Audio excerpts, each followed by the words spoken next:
শুনছেন?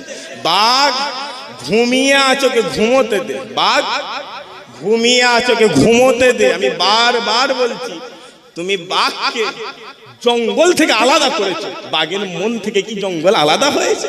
এই কথা বলেন কেন? এটা বাঘকে জঙ্গল থেকে আলাদা করে দিয়েছে, বাঘের মনে কিন্তু জঙ্গল রয়ে গেছে। মুসলমানকে খাঁচায় বন্দি করেছে, আবার লাঠিতে বুঝা দিচ্ছে। লাঠিতে মানে কি? একবার বাবজি লিয়ে লাই, একবার আদিনা লিয়ে লাই, লিতে লিতে কলজে এত বড় হয়ে গেছে, ও অকাপ লিয়ে নিচ্ছে। ও কি লিয়ে নিচ্ছে?